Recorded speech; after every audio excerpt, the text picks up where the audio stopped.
Le Chesnay, en Île-de-France. Comme tous les matins, ce trio de choc s'adonne à une séance de sport. Ce sont des policiers. À la tête du groupe, Patrick, maître chien à l'unité canine du Chesnay. À ses côtés, Christian, son adjoint.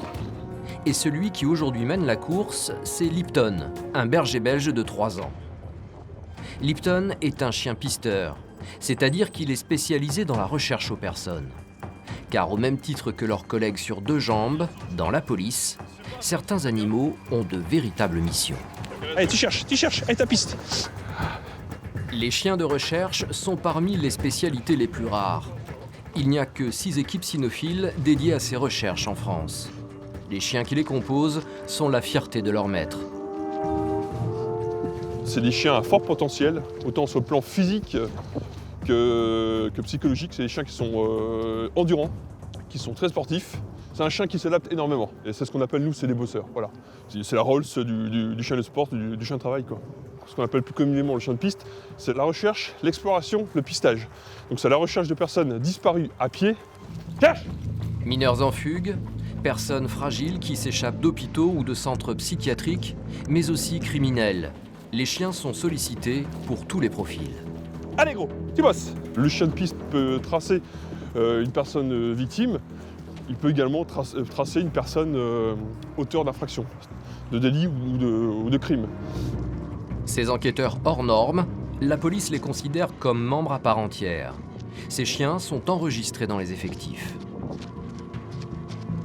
Il a un matricule police, hein, comme nous. Hein. Il fait part entière du cheptel canin national. Il a le matricule 5210. Police, gendarmerie, armée, nos forces de l'ordre regroupent plus de 500 000 hommes et femmes prêts à tout pour nous protéger. Mais parmi ces effectifs, certains font moins parler d'eux. Leur rôle est pourtant primordial, il s'agit des animaux. Chiens de recherche, d'attaque, sauveteurs en haute montagne ou même spécialistes des odeurs, ils sont environ 1700 à seconder quotidiennement nos forces de l'ordre. Oui, là, on vient de trouver un indice. Voilà, c'est le sac de la personne. Les chevaux ont eux aussi une place prépondérante. Il a sa plaque police pour que les gens identifient bien que c'est un collègue.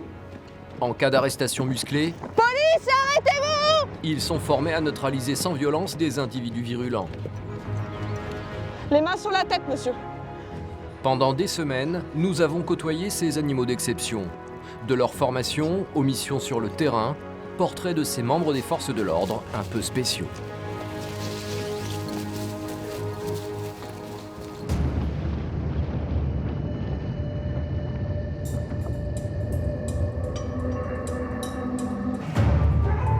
Retour à la brigade canine du Chesnay.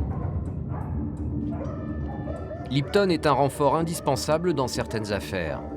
Et ce soir encore, les policiers vont avoir besoin de lui et de son flair imparable. Il est 22h, Patrick et Christian viennent d'être appelés par un commissariat voisin. L'affaire est sérieuse.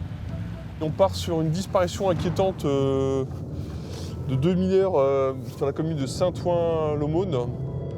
Les gamins ont disparu en début d'après-midi.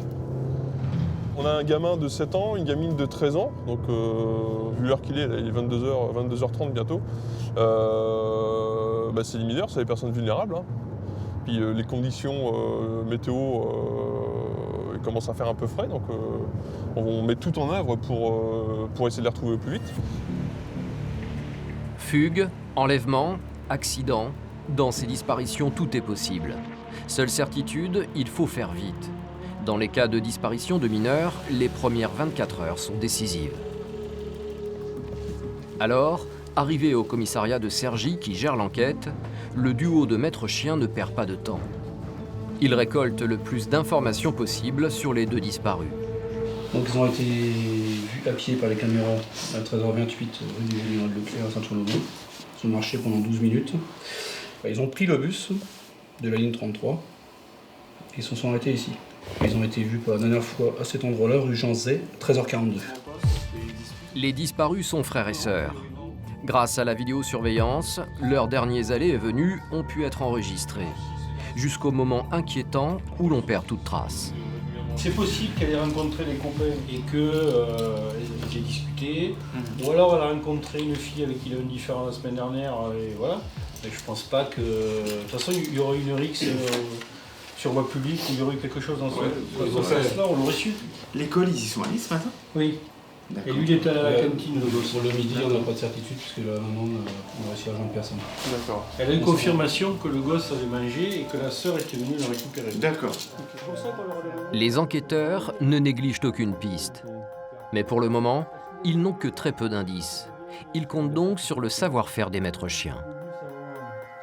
Ce qu'on va faire, nous, on va aller au domicile. Puis on récupère 2 odeurs pour une fois. Parce que si ça marche pas avec un, on va en partir avec l'autre. Patrick et Christian ont une lourde responsabilité sur les épaules. Il faut tout vérifier. Là, c'est des personnes vulnérables, c'est des mineurs, 14 et 17 ans, donc c'est très jeune. Donc il faut tout vérifier, tout ce qui est portable, tout ce qui est vidéosurveillance, réseau de bus. Le dernier point où on les voit, c'est un point bien précis. On n'a que ça comme info pour nous. C'est là qu'on va mettre Lipton au travail, quoi. Les policiers n'ont qu'une seule information pour débuter leur enquête. Ils savent où ont été vus les enfants pour la dernière fois. Mais Patrick est inquiet. Les enfants ont disparu depuis près de 10 heures. Les gamins, ils sont partis à 13h30. Il est 23h.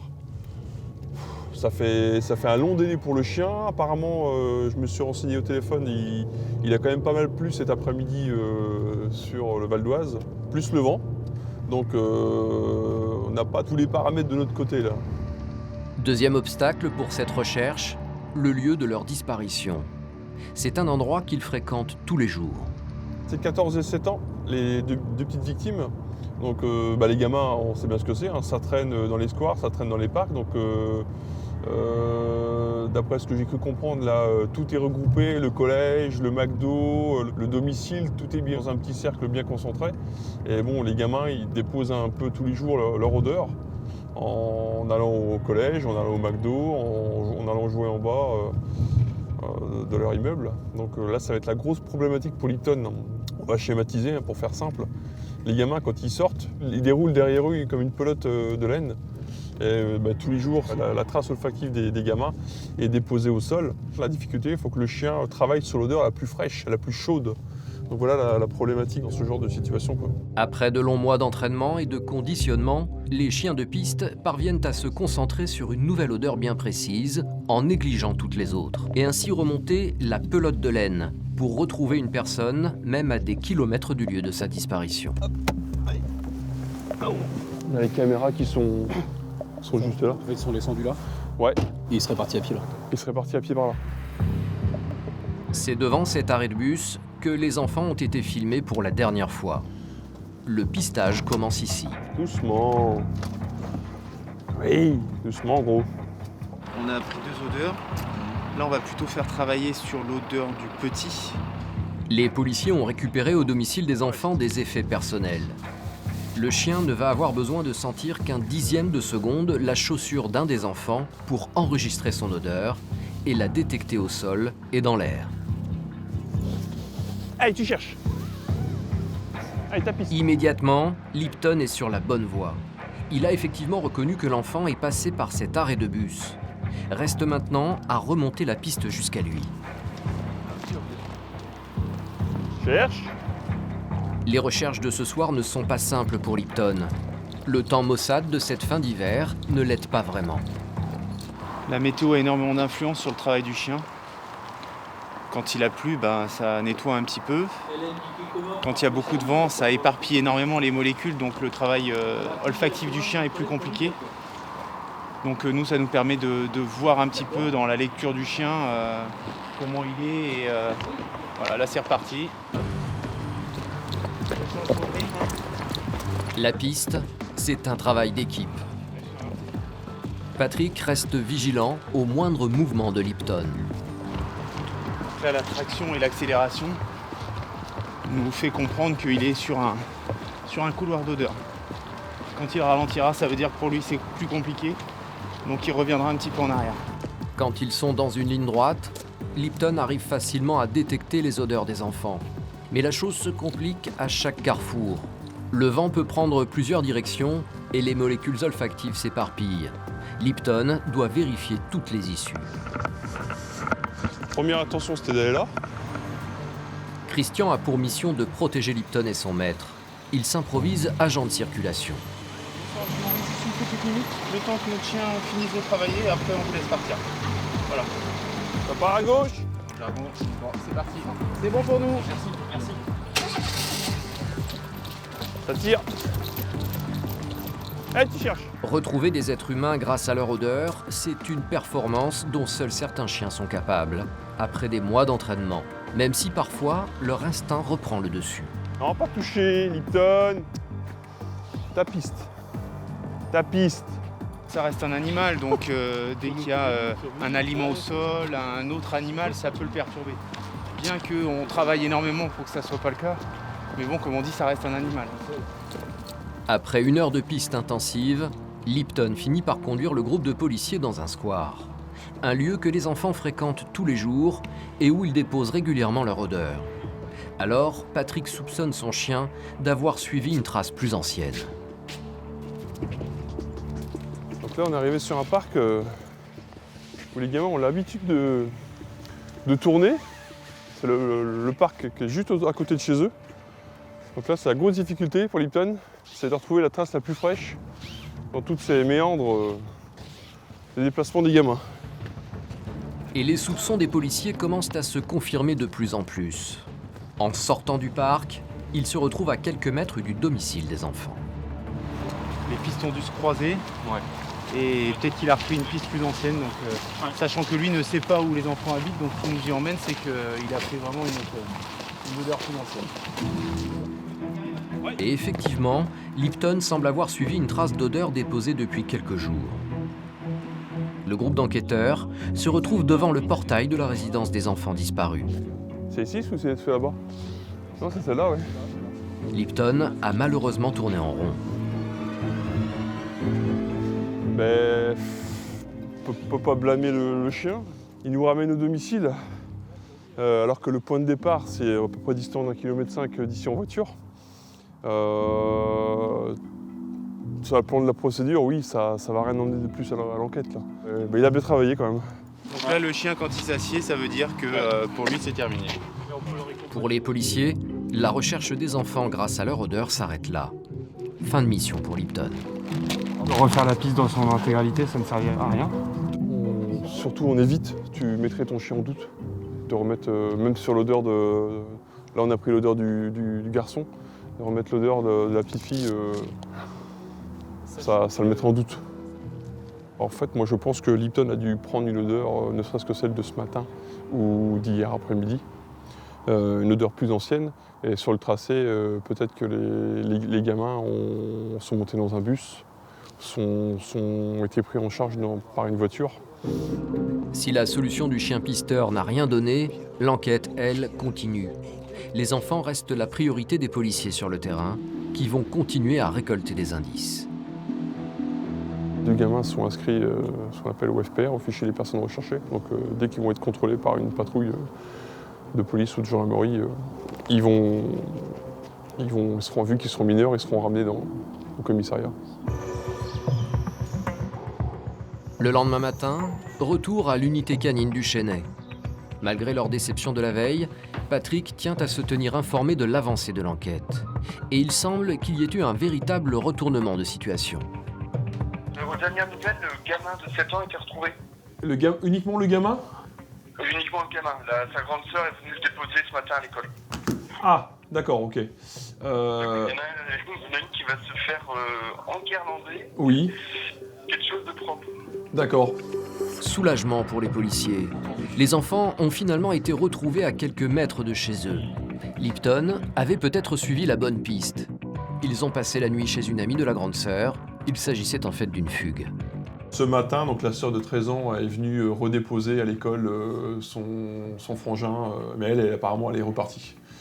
Donc, je pense qu'il y aura explication avec les parents, avec la gamine, mais on n'était pas au courant de tout, de tous les tenants et aboutissants hier soir quand on a mis Lipton au travail.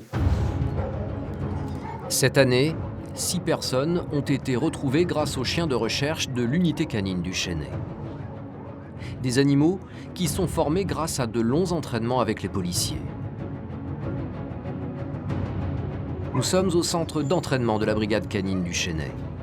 C'est ici que sont logés Lipton, le chien pisteur, mais aussi les 14 autres chiens spécialisés dans les patrouilles et les recherches de stupéfiants. Et si la plupart de ces chiens sont recrutés dès leur plus jeune âge, certains arrivent dans les rangs de la police par la petite porte. Parfois, ce sont de simples particuliers qui décident de faire don de leur animal aux forces de l'ordre. Aujourd'hui, cet homme est venu présenter son chien Attila. Comme Lipton, c'est un Malinois, l'une des races de prédilection pour la recherche aux personnes. Vous l'avez vu à 2 mois, c'est ça? Et 2 mois et 3 semaines. Ouais. D'accord. 2 mois et 3 semaines, et voilà, pendant les 4 premiers mois, je m'en occupais assez bien. Je le sortais, je passais les après-midi, il voyait plein d'autres chiens. Attila est un chien plein de vie, sociable et joueur. Une recrue potentielle intéressante. A priori, il n'y a jamais eu de soucis, il veut tout le temps s'amuser. D'accord. Attila est aussi obéissant. Quand je le siffle ou quand je me mets à courir, il me suit. D'accord. Et quand je le siffle, il vient, et bon, il s'arrête pas devant moi, mais à chaque fois, il vient, quoi. Si ce propriétaire vante autant les mérites de son animal, c'est qu'il espère bien le faire adopter par la police. Lui ne peut plus s'en occuper. Pourquoi vous voulez vous en séparer? Parce que c'est trop lourd. Je l'ai pris comme ça, et au début, j'avais la motivation de m'en occuper. Je passais du temps, mais là, ma vie fait que j'ai pas le temps de le sortir 2-3 fois par jour. C'est trop tôt, c'est pas l'idéal, je suis pas assez posé pour ça. Attila n'est pas un chien de ville. Il pourrait par contre devenir un chien d'enquête. Saute. Les policiers vont tenter de définir si Attila pourrait être l'un des leurs. Assis. On va déjà regarder les premières attitudes du chien, le comportement. Puis là, on va faire des petits tests très ludiques. C'est très basique, sur voir s'il est bien accroché sur son jouet. Auquel cas, nous, on a un autre bout d'un récompense aussi. Auquel cas, on peut essayer de le booster, de le motiver. On va se rendre compte très vite. Par expérience, dans les premières minutes, on va avoir l'info. Afin de découvrir ses capacités, les maîtres chiens vont mettre Attila en situation. Il doit retrouver son maître. Saute. C'est moi qui l'ai retenu. Allez-y, partez en courant, je le frustre exprès. Là, il y a un fourgon qui est ouvert, vous pouvez rentrer dedans. C'est quel? Le 4e fourgon. Oui.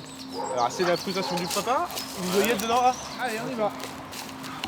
Et tout de suite, Attila semble avoir les bons réflexes. Il flaire le sol à la recherche de l'odeur de son propriétaire. Oui, c'est bien ça.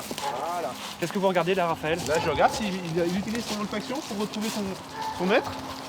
En moins de 2 minutes, le chien a remonté la piste. Voilà. On peut lui donner son jouet là pour récompenser. C'est bien, c'est bien. Elle a réussi à venir jusqu'ici. Ah bah tout seul. Attila. Attila devra encore se soumettre à plusieurs exercices. Mais pour le moment, son profil intéresse les policiers du Chesnay. Des chiens très joueurs, très sociables, que ce soit avec leurs congénères ou avec les humains, c'est très bien pour nous. Un bon point pour lui là. Mais bon, après la partie n'est pas encore gagnée. De son côté, son maître actuel pourrait bientôt perdre la garde de son animal. Malgré l'angoisse de la séparation, voir son chien devenir policier serait une vraie fierté. Donc c'est pour lui, et je sais qu'il sera mieux ici, donc ça, je me console avec ça, quoi. Dans les forces de l'ordre, former un chien est une mission aussi importante que le recrutement de personnel humain. Alors, pour transformer ces animaux en parfaits policiers ou gendarmes, il existe des sortes d'écoles pour chiens. Gramat, dans le Lot. Depuis 1945, les chiens et les maîtres chiens de la gendarmerie nationale sont formés ici à leur futur métier. Et rentre au pied. Au pied, au pied. Les chiens reçoivent des formations différentes en fonction de leurs capacités. Recherche de personnes, de produits comme les stupéfiants ou l'argent, mais aussi formation à l'attaque. Les chiens, quand ils sont sectionnés au sein du centre, nous avons à peu près 3 mois pour débourrer les animaux, les amener à un certain niveau déjà de dressage. Au bout des 3 mois de débourrage, nous les confions à un maître chien Et là, on a 14 semaines pour former une équipe. Ça ne veut pas dire que tout le travail est fait. Ça n'est que les prémices du dressage. En moyenne, il faut compter 3 à 5 ans avant que le chien atteigne la plénitude de ses moyens. Au Centre national d'instruction cynophile de la gendarmerie, les chiens en formation viennent de divers horizons. Élevage professionnel, particulier, mais aussi centre d'adoption. Comme Max, abandonné par ses anciens propriétaires. C'est Michael qui va être son tuteur. C'est un jeune chien, donc un berger belge malinois qui est arrivé il y a une semaine. Oui, doucement. Qui est en provenance d'une SPA et que donc on a commencé à tester. Et là, on va aller à l'antenne vétérinaire pour procéder à son évaluation et s'assurer qu'il n'y a pas de problème de santé qui puisse rentrer en gendarmerie. Car pour devenir un chien gendarme, il ne suffit pas de présenter un profil intéressant. Le chien doit avant tout être en parfaite santé. Alors, Max n'y coupera pas, c'est consultation médicale obligatoire. Je vais regarder un petit peu sa fonction visuelle, regarder son état général, le manipuler pour voir s'il n'a pas de douleur particulière. Après, on recherche toutes les anomalies qui pourraient faire que sa carrière se verrait raccourcie. Dans ce centre, un petit hôpital vétérinaire est implanté à l'année. Il permet de soigner les petits bobos, mais aussi de réaliser des check-ups complets des nouveaux arrivants. On fait des radios de dysplasie des hanches et au niveau des coudes. Les principales articulations qui, quand elles sont touchées, peuvent entraîner une réforme précoce. Car pour la gendarmerie, pas question de débuter une formation onéreuse d'un chien sans être sûr qu'il pourra la mener à terme. En effet, former un chien et le maître qui va s'en occuper représente un investissement de près de 10 000 €. Les nouvelles recrues sont donc engagées pour du très long terme. Un chien, on part sur une carrière d'environ 8 ans. Et le fait d'avoir le coût du chien, le coût de la formation, si derrière le chien, malheureusement, au bout de 3 ans, a un problème de santé, ça va pénaliser, 1, le maître, et de 2, tout le statut opérationnel derrière. Le chien va même passer une radio, afin de s'assurer que son squelette ne présente aucune malformation. Pour cet acte, il est anesthésié. Vous allez voir tomber dans 2 minutes. En quelques secondes, le molosse s'effondre. Pour Michael, débute une attente angoissante. Ce chien, il a commencé à s'y attacher et peut-être qu'il va devoir s'en séparer. T'as eu des regrets parfois sur des chiens que tu te dis celui-là il a super potentiel et... On en a régulièrement. C'est pour ça qu'on passe aussi les radios très rapidement pour pas de s'attacher au chien, parce que ça peut arriver que par exemple au bout de 15 jours, 3 semaines, on passe les radios et on a commencé à travailler avec le chien pour pas perdre de temps. Et techniquement, on s'aperçoit que le chien, il nous convient. Et malheureusement, on passe du côté sanitaire et une dysplasie, de l'arthrose, et on est obligé de rétrocéder le chien. Quand l'articulation se développe mal, elle fonctionne mal, elle souffre et ça rend l'animal entre guillemets, impotent, indisponible pour l'activité pour laquelle il est prévu. La vétérinaire analyse minutieusement les radios. Les secondes deviennent des heures pour Michael. Là, c'est la partie de petit moment de stress pour l'instructeur, pour s'assurer si le chien, on va pouvoir le garder ou pas. La colonelle a, en quelque sorte, le devenir du chien entre ses mains. Le verdict tombe enfin. Concurrence, oui, défavorable. C'est un soulagement dans la pièce. Max est en parfaite santé, il va pouvoir continuer sa formation à Gramma. Une grande joie pour l'instructeur et surtout qu'on va pouvoir continuer à évoluer techniquement avec le chien et s'assurer maintenant s'il va pouvoir suivre la progression qu'on aura établie pour lui jusqu'au terme du mois de test. Si c'est le cas, au terme du mois, on proposera son achat. Donc là, entre autres, ce sera une contribution à la SPA pour les frais de dossier, et il intégrera officiellement après les rangs de la gendarmerie. Avant d'intégrer un chien parmi eux, les gendarmes vont se livrer à différents tests. S'ils sont concluants, la gendarmerie décidera de devenir le propriétaire officiel de l'animal en l'adoptant légalement. Régulièrement, une commission d'achat se tient donc au centre d'instruction cynophile. Des gendarmes vont décider si, oui ou non, ils gardent certains chiens. Les chiens arrivent ici en ayant été présélectionnés. Ils ont déjà été vus par nos maîtres chiens qui sont déployés sur le terrain dans les unités opérationnelles. Donc là, il y a déjà un premier filtre Une fois que le chien là, est entre les mains du dresseur-instructeur, il va subir des tests beaucoup plus poussés par rapport à la technicité sur laquelle il a été pressenti. C'est vraiment au terme de cette période où on décide de proposer le chien à l'achat, ou si techniquement ou au plan sanitaire les critères ne sont pas remplis, eh bien, le chien repart chez son propriétaire. Donc on va commencer par les achats, donc le chien Matt qui est proposé à l'achat par la chef de Mainville. Ok. Oui. Si certains chiens viennent de la SPA et sont donc quasi gratuits, d'autres sont nés chez des éleveurs. Pour les acquérir, il faut mettre la main au porte-monnaie. Il les vaut les 2000 €. Oui. Et au niveau sanitaire, il n'y avait rien de particulier. Tout va bien. Bon, bah ok. Allez. À te juger. Le chien vaut cher, mais ses compétences sont telles que la gendarmerie est prête à faire l'effort. Alors il y a un plafond qui est déterminé, qui est effectivement un plafond à 2000 €. Qu'est-ce qui détermine le prix? C'est les qualités intrinsèques de l'animal. S'il y a un gros travail qui a été fait, un travail préparatoire de dressage, forcément la valeur du chien a tendance à augmenter. Et à l'inverse, on a des chiens qui arrivent ici, qui n'ont suivi aucune phase de dressage ou d'éducation particulière, qui sont des chiens qui ont été chez des particuliers ou qui sont proposés par des refuges, par des SPA. Et parfois, on a des chiens qui nous sont donnés ou qui sont vendus au centre à des tarifs assez bas et sur lesquels il y a, en revanche, le dresseur-instructeur a beaucoup de travail à réaliser. Si tout se passe bien, dans quelques mois, cette commission d'achat statuera sur le cas du chien Max. Pour le moment, le berger doit encore faire ses preuves. S'il a brillamment réussi ses examens de santé, restent maintenant les tests sur le terrain. Aujourd'hui, on a décidé de le confronter à un nouveau milieu. Donc on regarde comment il se comporte dans un bâtiment inconnu. Et comme le fait ma collègue, on essaie de le faire passer sur différentes surfaces, en hauteur, en profondeur, dans des bacs à bouteilles. On voit un petit peu son attitude générale. Max est testé à la recherche de personnes. Il va devoir apprendre à se servir de son odorat pour retrouver une personne humaine, sans se laisser déconcentrer. Voilà, gamin! Ça, c'est bien. C'est comme les chevaux, on leur met des œillères. Et le chien, quelque part, du moment qu'on nous le met en piste, on lui fait comprendre qu'il doit mettre ces œillères-là et doit penser qu'avec son nez et que l'odeur sur laquelle on lui a donné et lui dire le plus important, c'est cette odeur-là, parce que si tu suis cette odeur-là, tu seras récompensé et tu pourras jouer au bout.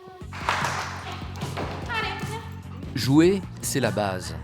Tous les chiens des forces de l'ordre sont en fait en jeu permanent. Quand ils sont en mission, ils pensent qu'ils s'amusent. C'est tout l'art des maîtres chiens, apprendre à leur animal à travailler sous prétexte de le faire jouer. Max semble sur la bonne voie.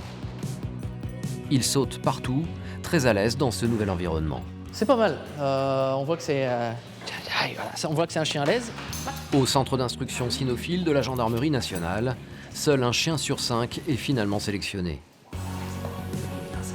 Pour y arriver, il doit répondre à des critères bien précis.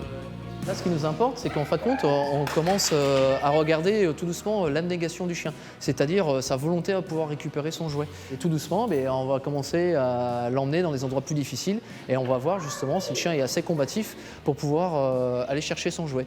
Et plus il sera combatif, plus ça va nous intéresser parce que ça veut dire que dans notre travail, malgré la difficulté, il fera tout pour pouvoir retrouver entre autres la personne qu'on recherche et donc sa récompense. Tous les jours, pendant des semaines, Max va s'exercer à différentes missions. S'il les valide toutes, il sera affecté dans une brigade cynophile quelque part en France.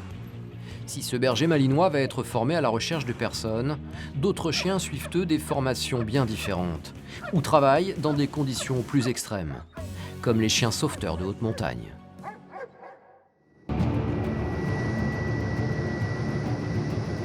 Direction la chaîne montagneuse des Pyrénées.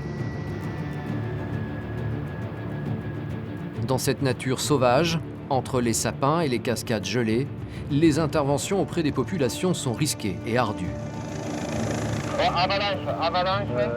Pas de recherche autre que la victime déjà trouvée pour une évacuation rapide.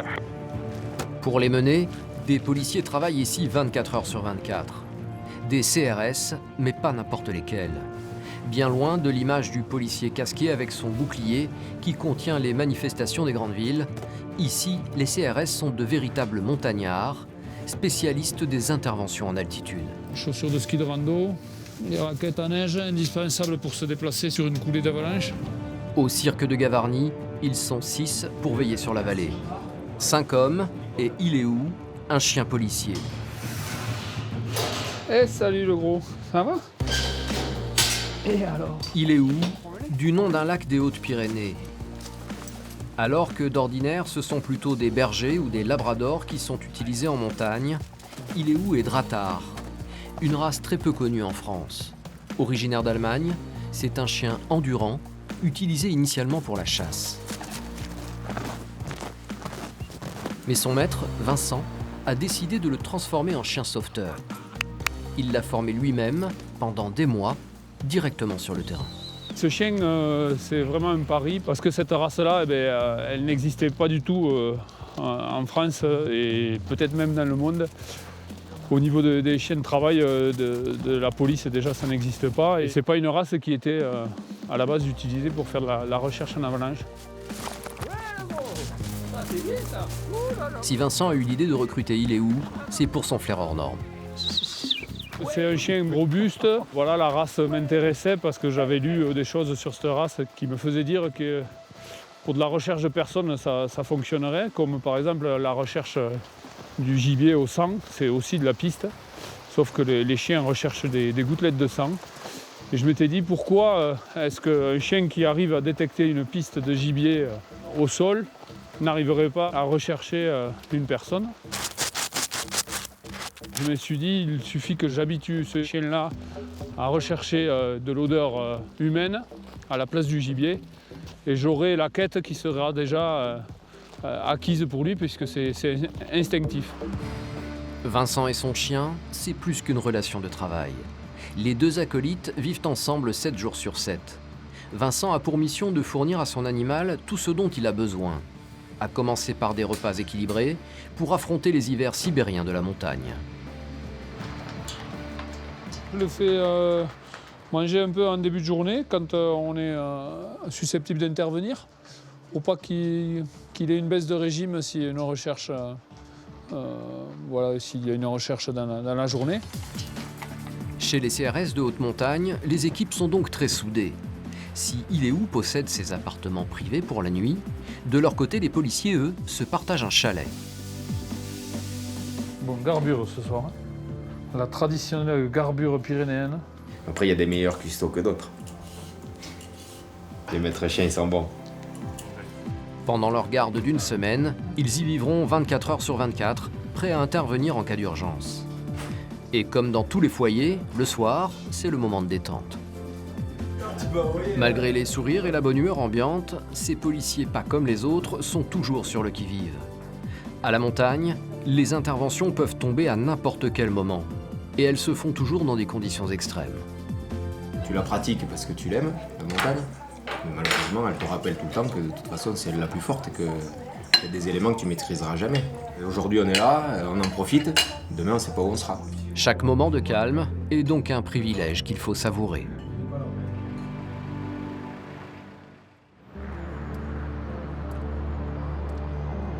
Le lendemain matin, nous retrouvons Vincent, le CRS maître chien, propriétaire d'Iléou. Aujourd'hui, lui et ses collègues sont très inquiets.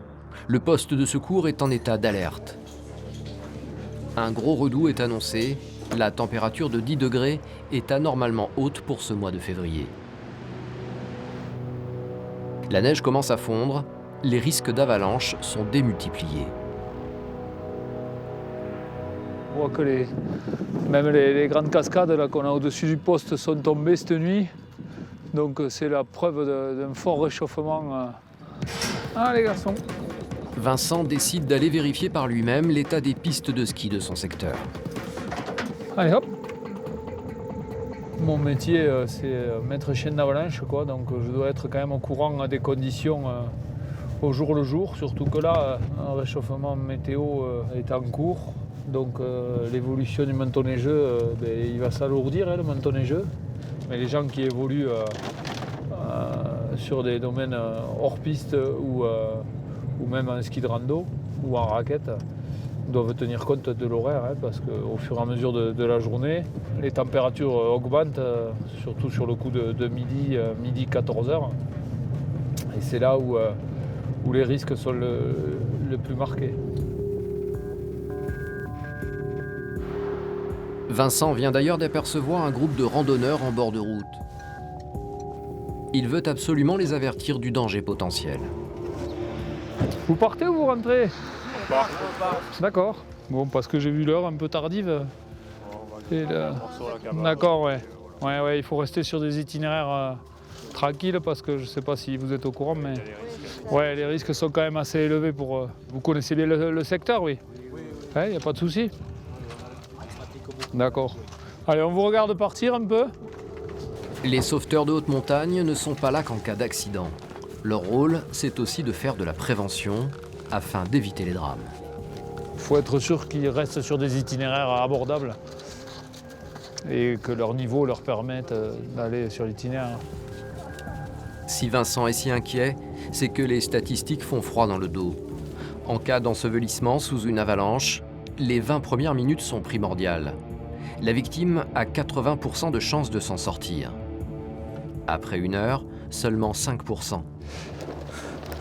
Alors pour être le plus efficace possible lors d'un tel accident, Vincent entraîne régulièrement Iléou.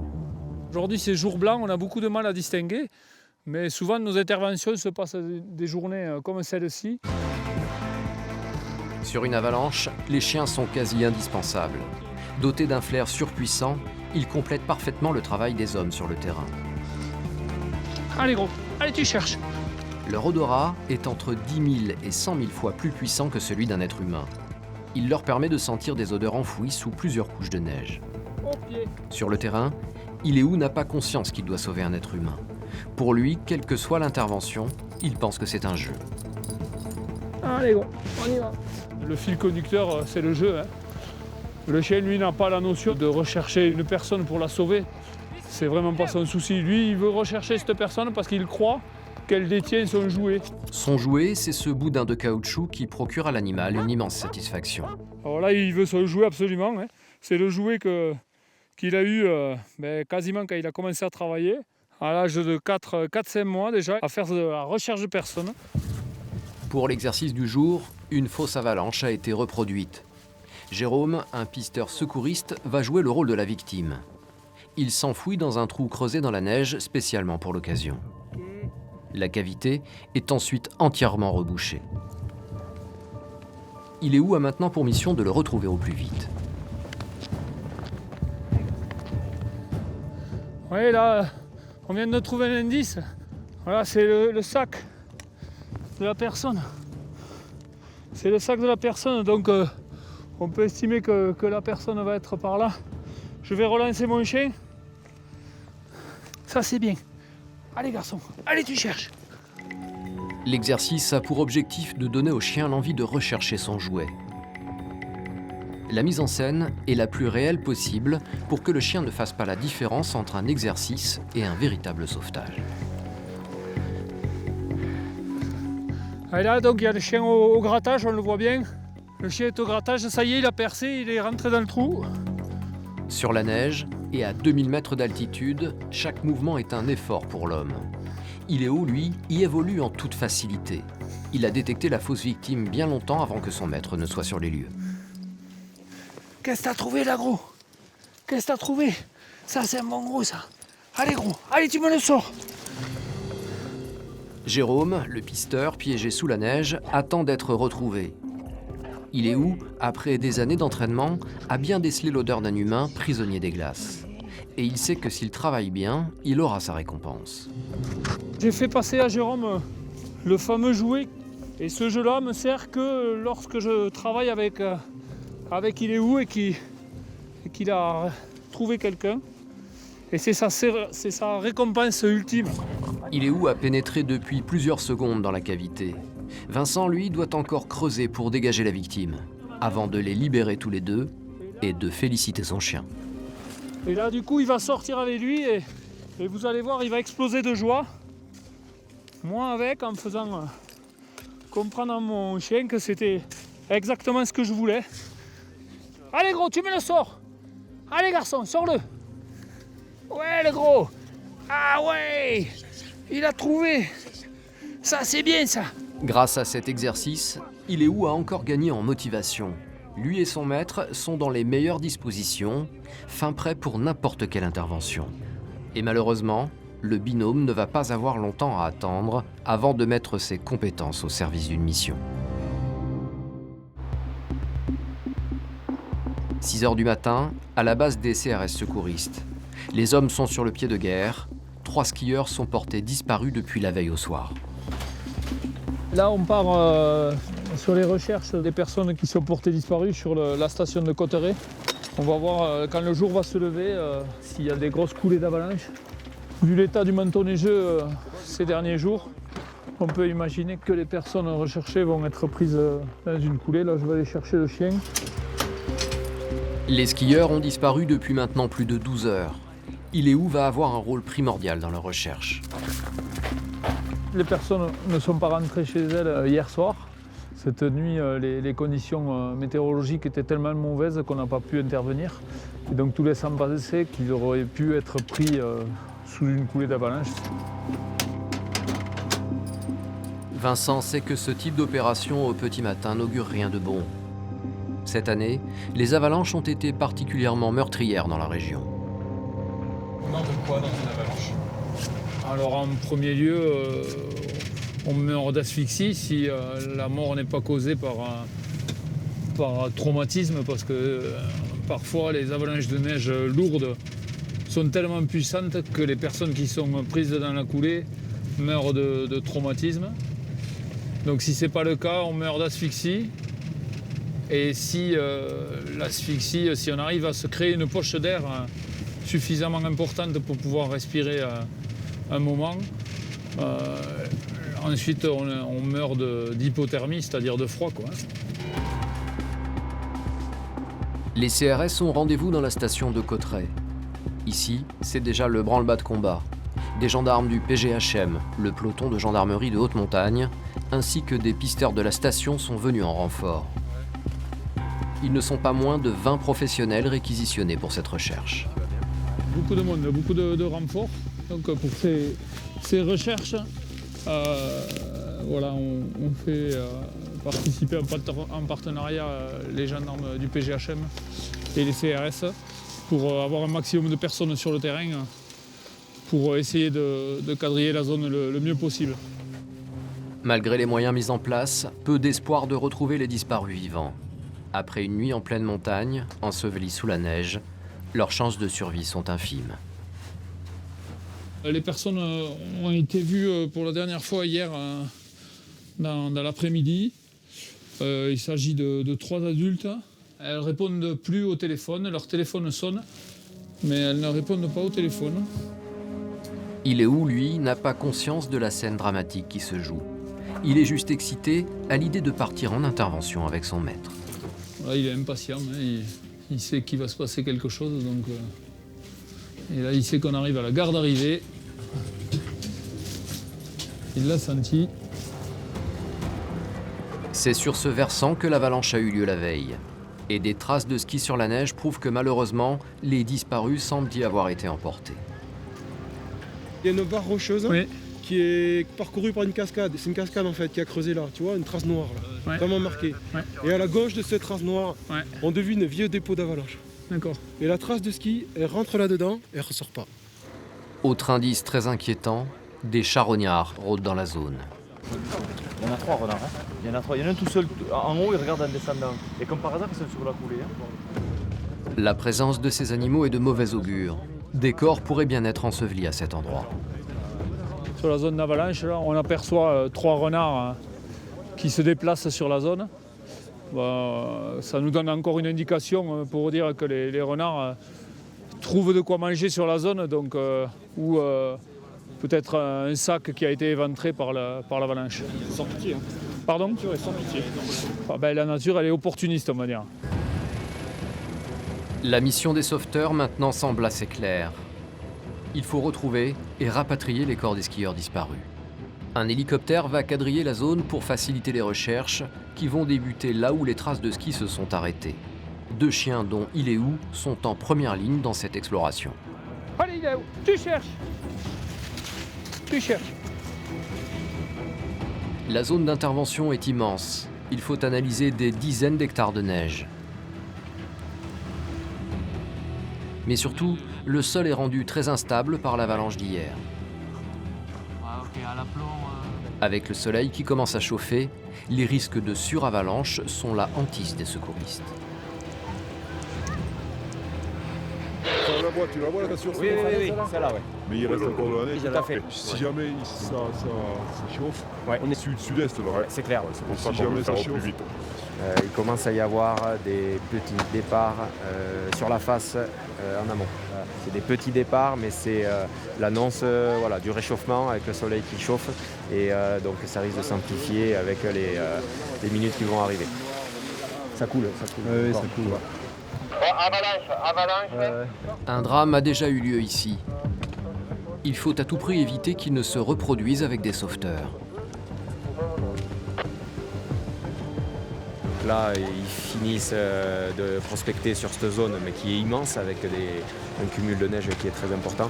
Donc ils font ce qu'ils peuvent dans un minimum de temps, et ensuite pour évacuer la zone et se mettre à l'abri pour ne pas prendre de risques supplémentaires. Leur temps est donc compté pour retrouver les corps et les ramener dans la vallée. Par chance, Iléou vient d'en localiser un. C'est positif pour la recherche Sino ici, hein. Découverte. Il nous faut 30 minutes pour le sortir, parce qu'il est debout, compacté, et il nous faudrait des grosses pelles sur place. Bien reçu de Lionel.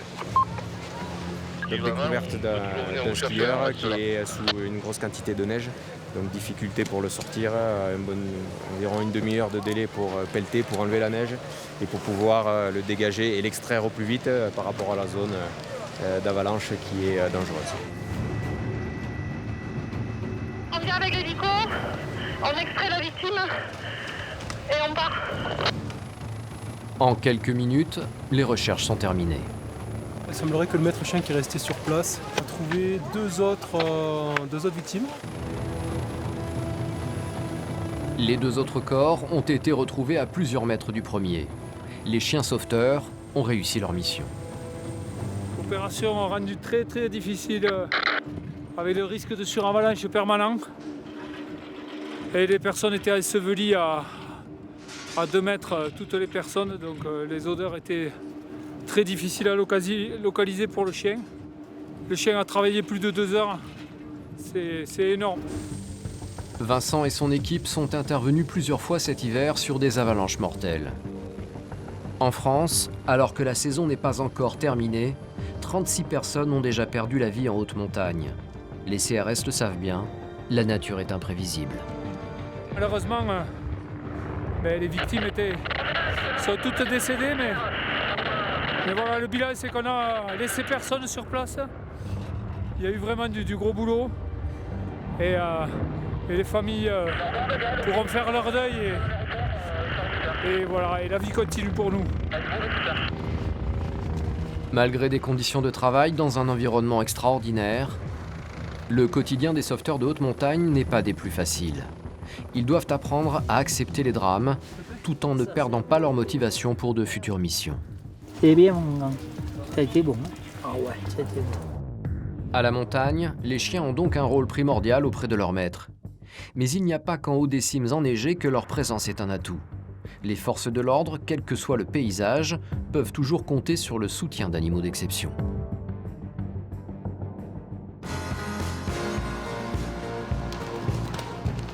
Nous sommes à Verneuil-sur-Seine, dans les Yvelines.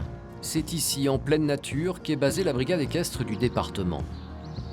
Créée en 1994, à la demande du ministre de l'Intérieur de l'époque, Charles Pasqua, afin de faire face à la délinquance dans les lieux difficiles d'accès aux équipages motorisés, les brigades équestres sont une unité d'élite de la police française. 70 chevaux répartis sur tout le territoire sont formés aux interventions de terrain. Leur mission ? Le maintien de l'ordre des grands rassemblements, les patrouilles dans les zones sensibles et le soutien aux policiers à pied. Dans le monde, très peu de brigades de ce type existent, car les techniques d'intervention à cheval sont pointues. Les chevaux, sélectionnés pour leur robustesse et leur calme, sont formés au sein de leur centre d'affectation pendant environ 1 an par ceux qui vont devenir leurs cavaliers. Delphine est l'un de ces policiers cavaliers. Tous les jours, elle vient s'occuper de son binôme. Alors là, on a Starter. C'est un percheron américain de 900 kg et il a 13 ans. c'est un peu la mascotte. C'est le plus gros de l'unité, de par son gabarit. Vous allez voir quand je vais le sortir. Et celui-là, en patrouille, il passe pas inaperçu. Un joli bébé qui effectivement doit réfréner les ardeurs de plus d'un. Quand on voit le gabarit de starter ou ténor qui est juste derrière, je vous jure que les individus, ils n'ont pas envie de s'y frotter. Malgré leur carrure impressionnante, ces chevaux sont d'un calme olympien. Une qualité indispensable pour appartenir à la famille de la police. On leur demande d'être froid dans leur tête, d'être calme, réactif quand il faut et surtout d'être à notre écoute. Car sur le terrain, ces mastodontes font partie intégrante de leur unité. Des policiers comme les autres. Il a sa plaque police pour que les gens identifient bien que c'est un collègue, que c'est un cheval police. Lui aussi, il est comme nous, il a son uniforme. Et son uniforme, ça englobe sa médaille.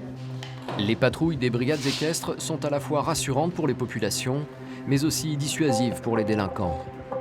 Les chevaux sont capables d'intervenir sur n'importe quel terrain, là où les policiers motorisés ne pourraient se rendre et où ceux à pied mettraient trop de temps à intervenir. La tenue de ces chevaux est donc pensée de la tête aux sabots pour s'adapter à ces missions variées. Alors nous, nos chevaux, étant donné qu'on patrouille essentiellement sur du bitume, on a une ferrure particulière. Notre maréchal, elle nous met des points de tungstène qui permettent aux chevaux de ne pas glisser sur le bitume. S'il pleut ou autre, ils accrochent sur les divers revêtements qu'on peut rencontrer lors de nos patrouilles. Maîtriser un tel animal ne s'improvise pas. Tous les membres des brigades équestres sont des sportifs aguerris, même si leur vocation est très claire. Alors moi, je me définis comme une policière, avant tout, et cavalière dans un second temps. Après, on a, nous, cette chance à l'unité, en intégrant ce service, de pouvoir allier notre métier à notre passion. Mais avant tout, on est policiers. Des forces de l'ordre spécialistes du terrain. Alors tous les matins, c'est le même rituel. Entraînement au maintien de l'ordre, dans des conditions proches du réel. En fait, là, on désensibilise les chevaux sur tout ce qui pourrait nous arriver sur la voie publique. Il y en a qui sont vraiment prédisposés pour cela. D'autres, c'est un peu plus compliqué. Par exemple, pour le starter que Delphine monte, quand on l'a eu, on ne pouvait pas aller jusqu'au bout du rond-point, au bout de l'unité. Il se mettait debout, il faisait demi-tour et il revenait ici. Et quand on voit maintenant qu'il va dans toutes les manifestations, il peut passer dans la foule au milieu de tout le monde et maintenant, il n'y a plus aucun problème. La mission principale de ces chevaux, c'est le maintien de l'ordre. En contact rapproché avec les foules, il faut les habituer aux conditions extrêmes, comme aux abords des stades sportifs. Le fumigène, sur les matchs de foot notamment, on est amené à rencontrer des groupes de supporters. Donc si on veut que les chevaux puissent continuer à travailler dans la sérénité, il faut les habituer au fumigène. L'usage des pétards est assez répandu. Donc les chevaux doivent être habitués à entendre des bruits de pétards. Ça n'empêchera pas des réactions, mais ce sera des réactions qui seront contenues parce qu'ils ont l'habitude. Et parmi les bruits auxquels il faut sensibiliser les chevaux, l'un est primordial, la détonation de l'arme de leur cavalier. On peut être amené à se servir de son arme, donc il est important que les chevaux soient habitués à un tir d'une arme, et notamment un tir qui vient du cavalier. Et effectivement, aucune réaction. Les chevaux restent stoïques. Non, pas de changement de comportement, parfait. Parfait, comme à leur habitude. En cas de bruit suspect, l'animal a tout juste le droit de sursauter, mais surtout pas de s'emballer, car avec une telle masse, l'animal peut vite se transformer en danger sur pattes. Il faut qu'il sursaute, mais qu'il ne s'échappe pas. Parce qu'en fait, quand on est dans une foule, s'il sursaute, on gère le cheval sur place. S'il s'écarte vraiment trop, on peut percuter quelqu'un. Donc un citoyen lambda, donc c'est vraiment très important d'avoir un cheval qui nous fasse vraiment confiance. Toute la force des chevaux de la police, c'est la prestance de l'animal qui en impose. Un effet de dissuasion extrêmement efficace. Les cavaliers ne descendent jamais de chevaux, puisque notre force, c'est le cheval, la stature du cheval.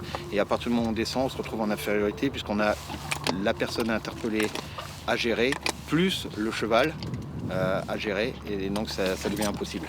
Donc on reste tout le temps sur le cheval, on a des protocoles d'interpellation, de menottage, de palpation, en restant sur le cheval.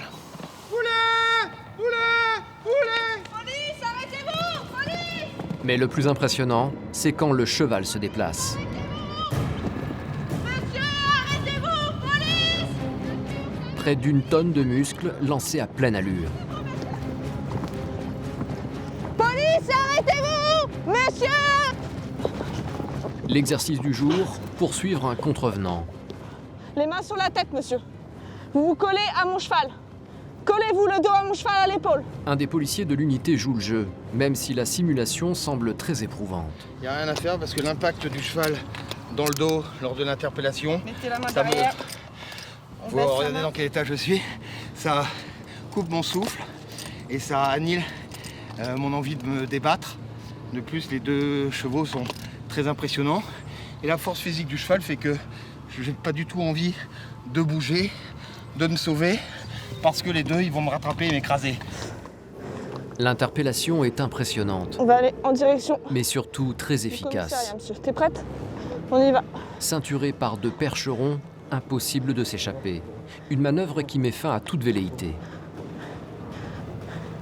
Du fait que nos chevaux se mettent croupe à croupe, en fait, ça permet que l'individu ne puisse pas s'échapper par l'arrière de nos chevaux, mais ça permet aussi que d'autres individus ne puissent pas rentrer dans notre champ d'interpellation, en fait. C'est une façon de protéger notre interpellation, notre individu, nous-mêmes et nos chevaux. Si ces exercices sont si intensifs, c'est que les missions sur le terrain sont régulières. Quelques jours plus tard, nous retrouvons la brigade équestre. Oui, c'est bien. Très bien. Plusieurs chevaux ont été réquisitionnés pour un service d'ordre à plusieurs heures de route. Direction Bourges et son festival bien connu.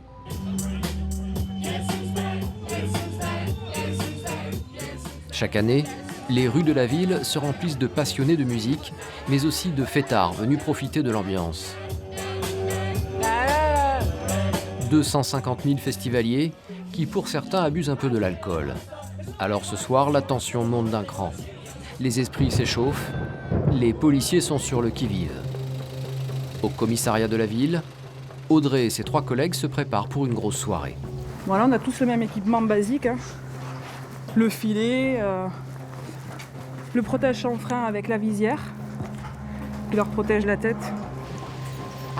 Des équipes de policiers pédestres sont déjà sur le terrain. La brigade équestre est un renfort indispensable. La stature des chevaux est impressionnante et parfois leur présence à elle seule suffit à calmer les tensions. Même si ces policiers et leurs montures restent tout de même des ennemis dans l'esprit de certains. Malheureusement, on porte un uniforme, donc on est des cibles. Des collègues blessés, il y en aura sûrement. On est sur ce genre d'individus qui sont alcoolisés, ils réfléchissent pas à ce qu'ils font. Malgré les risques, la brigade équestre part en patrouille dans les rues du centre-ville. Depuis le début des festivités, des policiers ont déjà été la cible de délinquants. Dans cet environnement, les interpellations sont délicates. Nous, en fait, on est là surtout pour sécuriser les collègues qui vont, eux, intervenir à pied. Donc on fait des bulles de sécurité. En fait, on permet de faire reculer la foule pour qu'eux, ils interviennent en sécurité. Et les cavaliers vont tout de suite devoir appliquer ces consignes. Sur cette place, certains petits malins commencent à provoquer les policiers. L'un d'eux lance même un projectile. Où ça? Où? On y va? En quelques secondes, la décision est prise de l'interpeller. Il est où? En bloc! En bloc! En bloc! Dans cette foule alcoolisée, seuls, des policiers à pied auraient du mal à neutraliser l'homme. Mais là, grâce à la présence des chevaux, tout le monde s'écarte. L'homme est encerclé.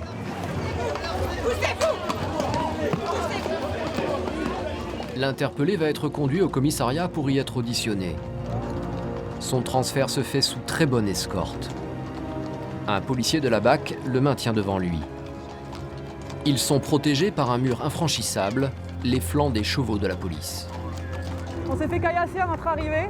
Donc l'individu a été interpellé par l'aide des CRS et des collègues. Et on a ramené les collègues avec l'individu interpellé en sécurité jusqu'à leur voiture.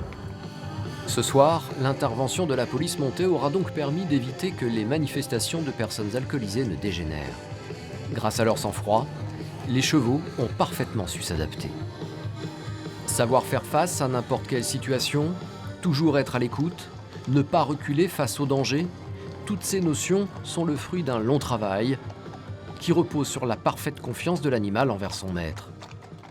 Et cette relation unique qui lie l'homme à l'animal se retrouve dans tous les corps des forces de l'ordre et de l'armée. Orléans, base aérienne 123. C'est d'ici que partent certaines de nos troupes en opération extérieure à travers le monde. La France est en alerte depuis des mois. Des attentats sont à craindre dans tout le pays. Face à la menace terroriste, la sécurité des bases militaires est renforcée. Aujourd'hui, l'escadron de protection vient de signaler qu'un individu dangereux se serait introduit dans l'enceinte protégée. Il s'agirait d'un terroriste lourdement armé qui aurait piégé plusieurs lieux de la base avec des engins explosifs surpuissants.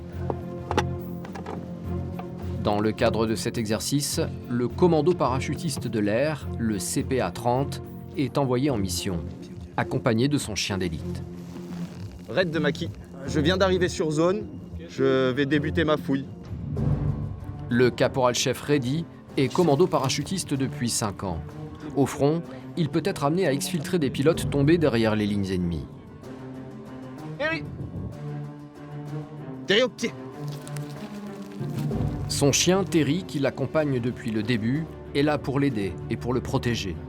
Ce Malinois fait partie des 11 chiens commando parachutistes, déjà engagés ou prêts à partir au combat. Avec 2 savoir-faire, ils savent détecter les explosifs et peuvent également neutraliser des cibles ennemies. Le terroriste qu'ils pistent aujourd'hui va d'ailleurs ouvrir le feu dans leur direction. Terry, attaque! Le caporal-chef Reddy envoie son chien Terry pour neutraliser l'ennemi.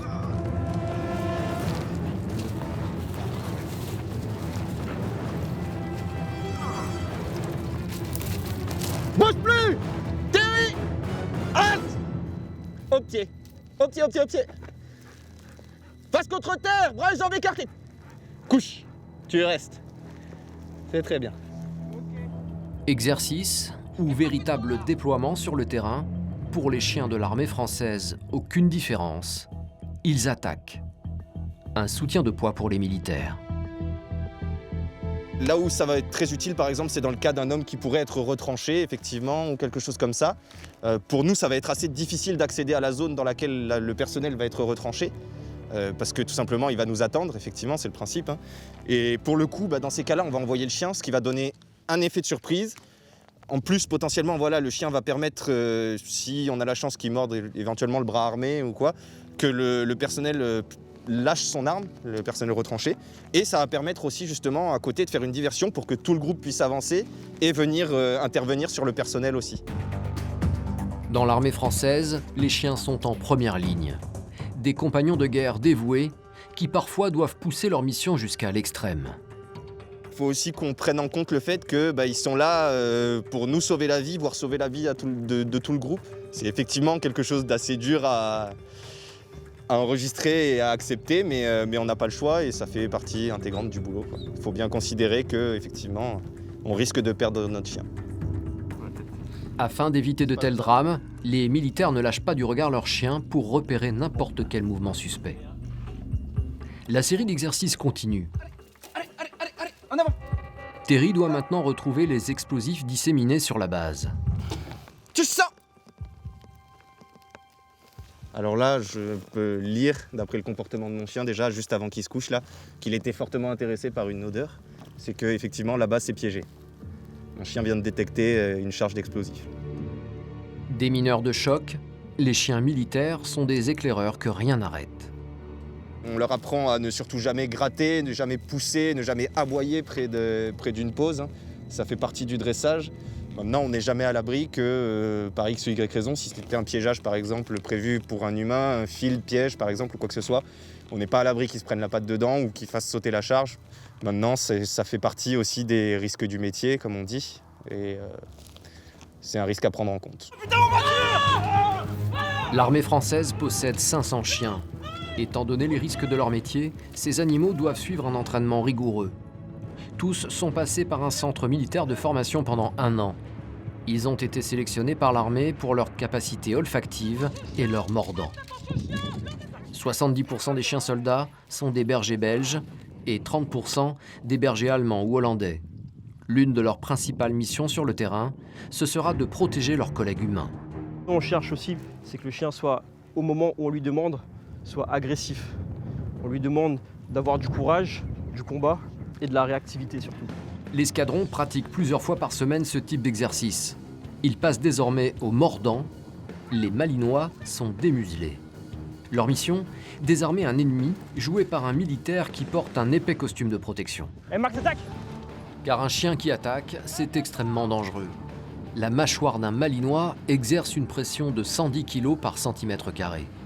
Les chiens militaires sont formés à n'attaquer que les bras et les jambes, jamais le visage des assaillants.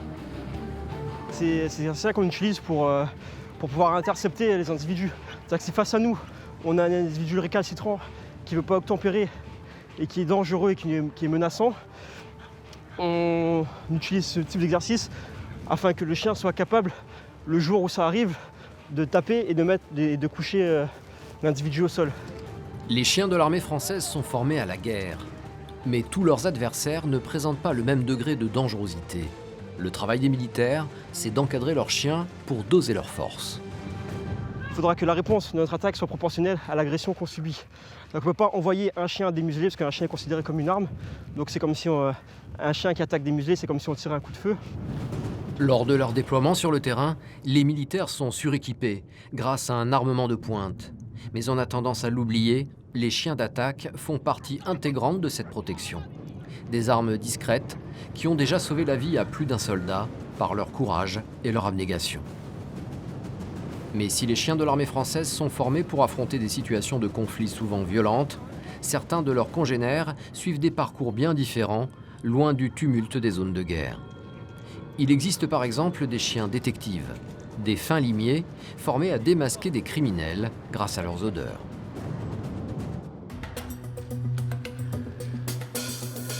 Écuilly, dans la banlieue lyonnaise.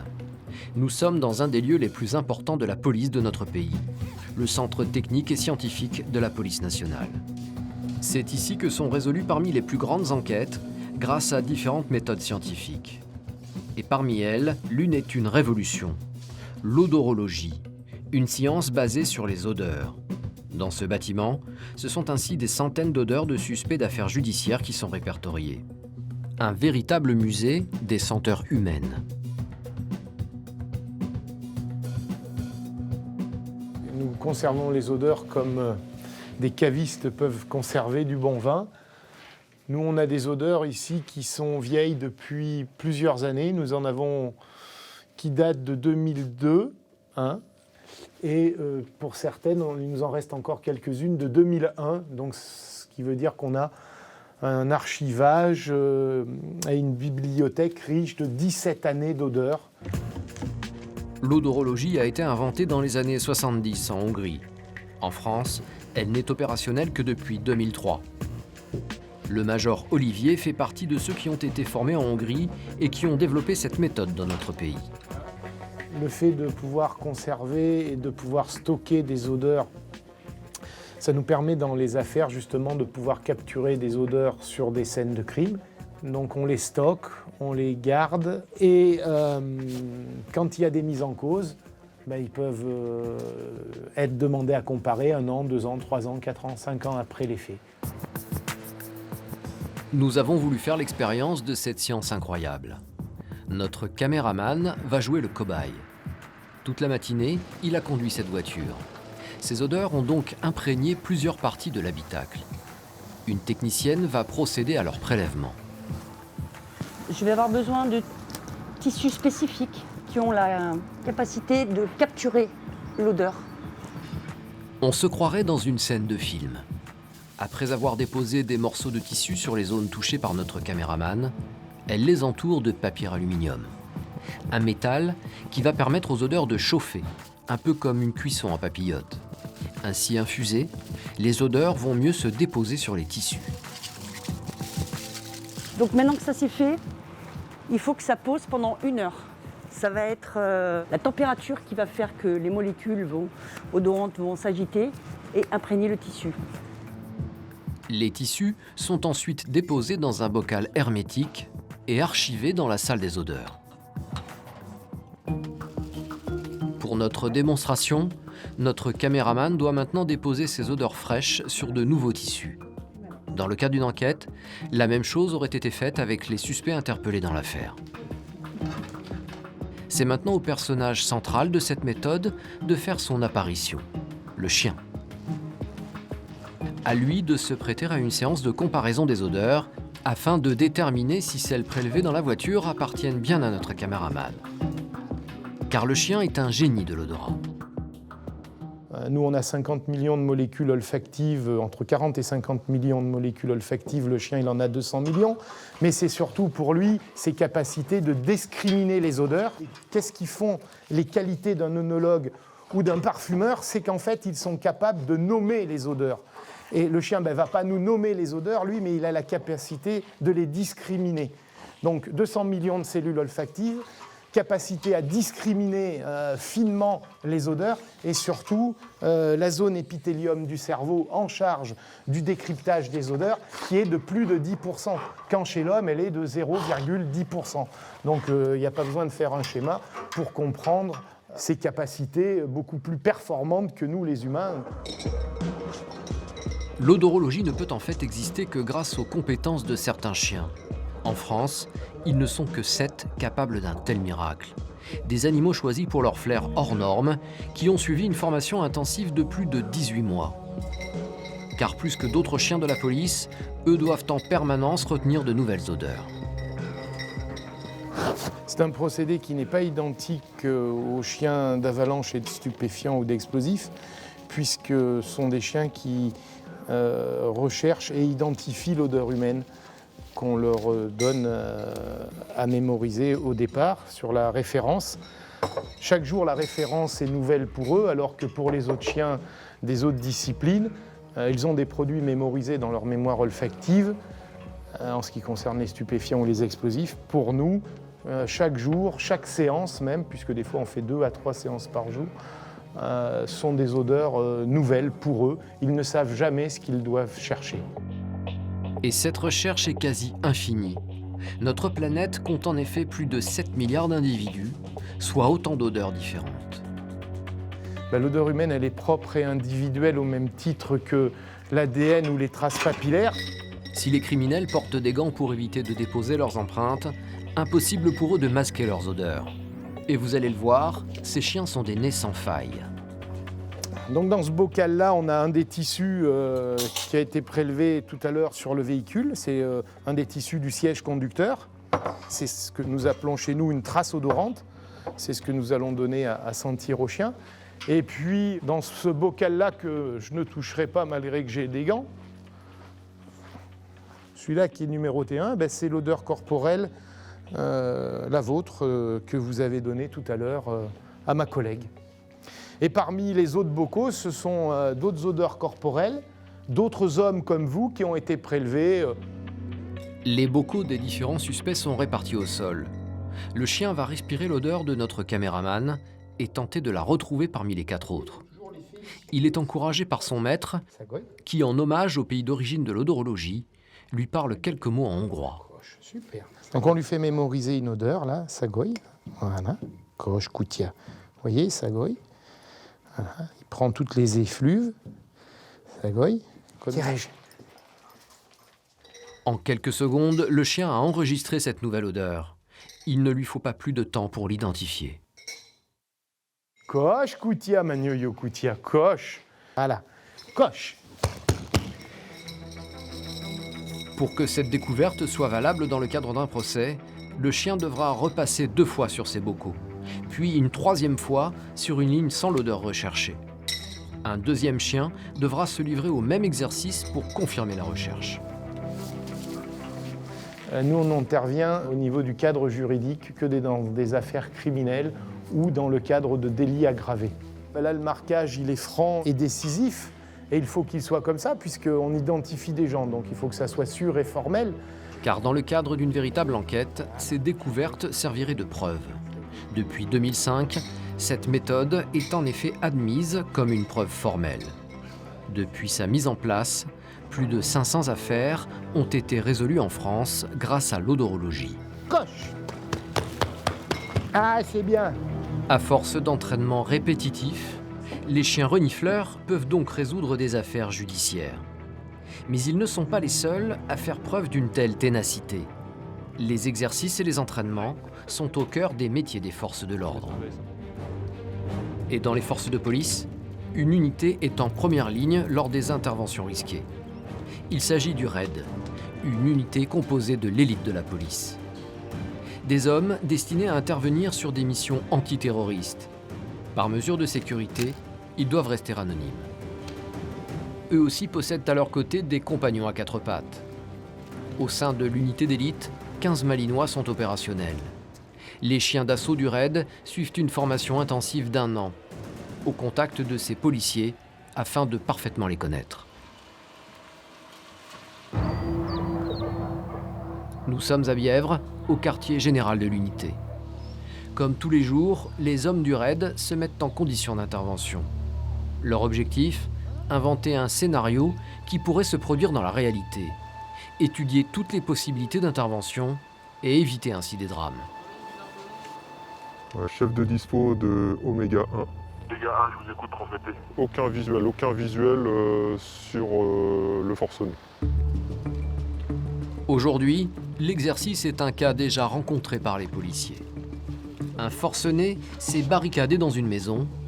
Il menace de mettre fin à ses jours. Pose le fusil, Olivier. Pose-le. Moi, j'ai besoin de te parler, justement. Il a raccroché. Après 2 heures de palabres, les négociations ont échoué. Le RAID décide d'intervenir. Et pour ce faire, ils sont accompagnés de leur brigade canine. La meilleure option quand il s'agit de désarmer un homme.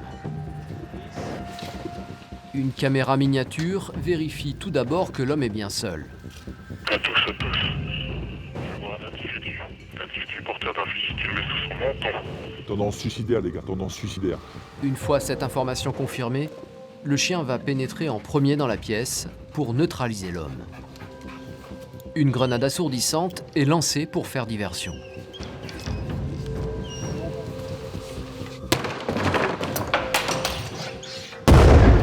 Le chien peut remplir sa mission.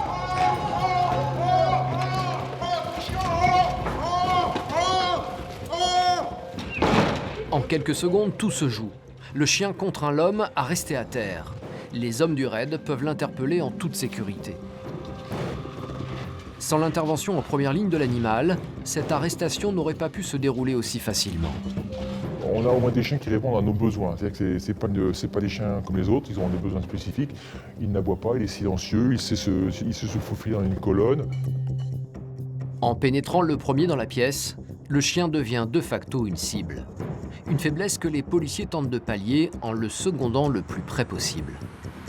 À chaque fois que le chien est engagé, évidemment, on prend un maximum de précautions pour lui donner un maximum d'avantages.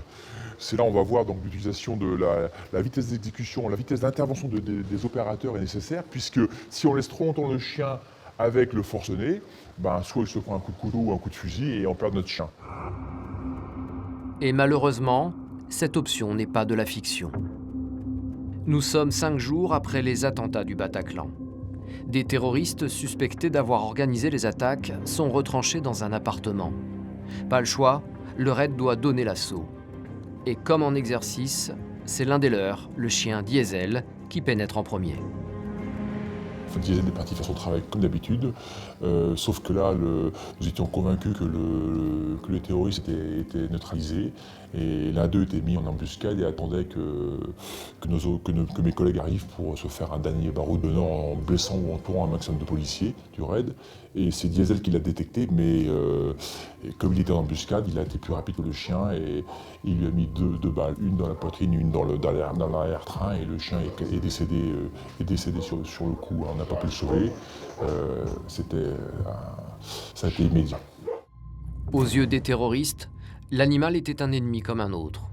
Les forces de l'ordre ont perdu ce jour-là l'un des leurs. Pour nous, c'est dramatique, c'est des années de travail, c'est un compagnon de tous les jours. Pour le maître chien qui le conduisait ce jour-là, c'est encore pire. Il l'a vécu, lui, il a perdu son bébé, hein, c'était son chien à lui, mais quelque part, il se dit, il a fait son travail de chien de police et il est mort avec les honneurs. Il a fait vraiment un travail, c'est ce qu'on attendait de lui. Depuis ce jour tragique, Diesel est devenu un héros. La France entière s'est émue de cette disparition. Pour son sacrifice, les hommes du raid ont voulu lui rendre hommage.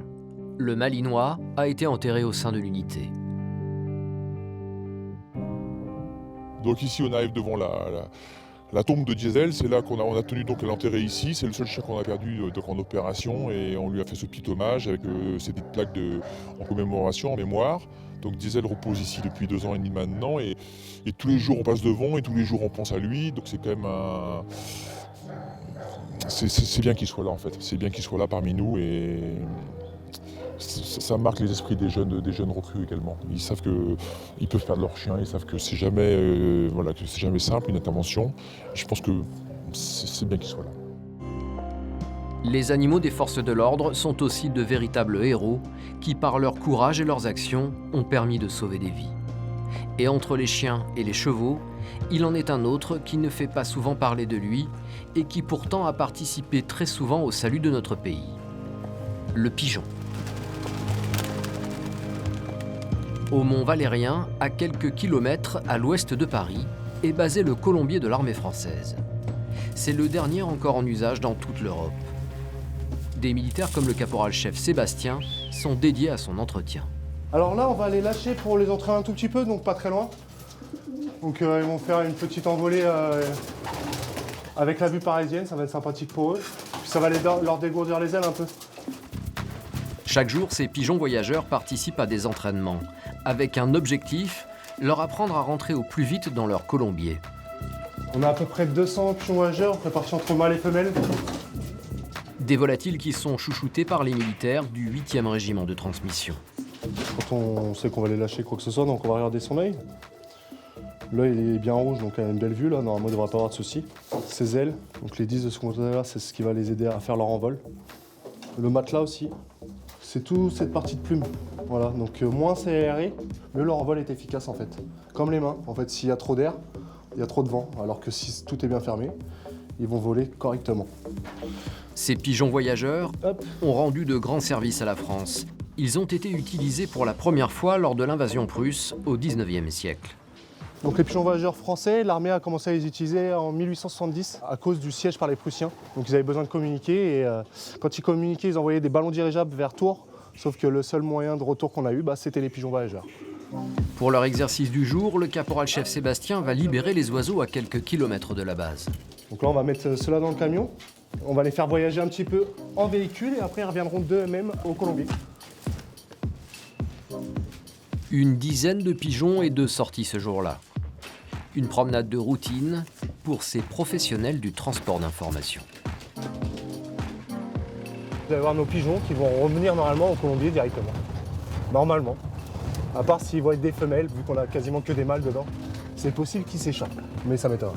Ils sont bien disciplinés. Sinon, comme tout militaire, ils seront punis. Le caporal-chef plaisante, car il y a peu de chances que l'exercice ne réussisse pas. On va le mettre ici, Sylvain ? Allez, direction la Tour Eiffel. Voilà. Les pigeons voyageurs sont littéralement programmés pour rentrer chez eux. Leur lieu de naissance, c'est leur base. Donc en gros, si je veux le lâcher à Rennes, il faut qu'il soit né à Rennes. Nos pigeons qui sont ici sont tous nés au Mont Valérien sur Rennes. Donc pendant leur premier jour, donc la sortie de l'œuf jusqu'à leurs premiers 28 jours, ils vont s'imprégner du champ magnétique terrestre de l'endroit où ils sont nés. Et ça va rester à vie. C'est à nous, colombophiles, de les éloigner au fur et à mesure du temps. Donc on commence à 60 km et petit à petit on les éloigne plus loin pour qu'eux reviennent dans leur colombier. Mais on ne peut pas dire à un pigeon d'aller à Rennes s'il n'est pas né à Rennes. Les pigeons voyageurs sont comme dotés d'un GPS interne. Ils reconnaissent instinctivement les données géographiques de leur lieu de naissance. Ils sécrètent une petite pierre qui s'appelle les granites de magnétite. Donc ces granites de magnétite va de la sortie de l'œuf jusqu'à ce que leur cervelet soit comme maintenant, c'est-à-dire adulte. Ils vont s'imprégner du champ magnétique. Donc cette pierre va grossir et va s'imprégner du champ magnétique terrestre de l'endroit où elle est née. Donc une fois qu'on va l'éloigner de sa vue, donc c'est-à-dire jusqu'à 60 km, il va commencer à recevoir des petites impulsions électromagnétiques que seul le pigeon voyageur peut voir pour retrouver son chemin jusqu'à ce qu'il voit son colombier. Aujourd'hui, l'armée française n'utilise plus ces pigeons en mission. Mais elle a tout de même choisi de préserver ces volatiles en hommage à leurs actions passées. Car cet animal est aussi un héros de guerre. Pendant la Première Guerre mondiale, donc on a un pigeon qui fut décoré de l'équivalent de la Croix de guerre. Donc c'est le pigeon du colonel Raynal qui s'appelait Le Vaillant. Donc lui, il a transmis le dernier message du colonel Raynal, donc le 4 juin 1916. Donc c'est le seul pigeon qui a été décoré. On le sait moins, mais les pigeons voyageurs ont aussi eu un rôle pendant la Seconde Guerre mondiale. Les Alliés en avaient fourni à la France occupée. L'Army Pigeon Service qui était à Londres, ils nous ont envoyé, eux, les Anglais et les Américains, ils nous ont envoyé, grâce à l'aéroportée, donc 16 000 pigeons voyageurs, donc qui ont fait le voyage en avion. Et donc les soldats, soit les soldats américains sautaient avec la caisse, ou soit ils lâchaient directement une caisse équipée d'un parachute. Et c'est les résistants au sol qui récupéraient une caisse de pigeons voyageurs, donc avec 4 à 6 pigeons, avec à l'intérieur le colombographe, donc le papier pelure qui sert à écrire les messages, et les porte-messages pour les pigeons. Et le pigeon revenait en volant jusqu'à Londres. Allez! Les pigeons voyageaient en effet avec des petites capsules accrochées à leurs pattes contenant des messages codés. Comme ceux lâchés aujourd'hui et qui vont rejoindre en quelques minutes leur colombier, leurs ancêtres parcouraient ainsi des centaines de kilomètres en transportant des informations primordiales. Et voilà, donc là ils prennent directement le colombier. Dans l'esprit de beaucoup de Français, les animaux sont les grands oubliés de notre histoire. Depuis plusieurs années, certains se battent pour que soit reconnu leur engagement en temps de guerre. L'association 30 millions d'amis réclame même la création d'un monument aux morts à Paris pour ces héros de l'ombre. Aujourd'hui, que ce soit dans la police, la gendarmerie ou les armées, les animaux ont acquis une véritable place. Considérés comme des professionnels du terrain, ils bénéficient des mêmes avantages que leurs collègues à deux jambes, et surtout du même respect. Mais derrière ces animaux se cachent aussi des femmes et des hommes qui les forment, les entretiennent et surtout les aiment. Ouais, le gros, ouais.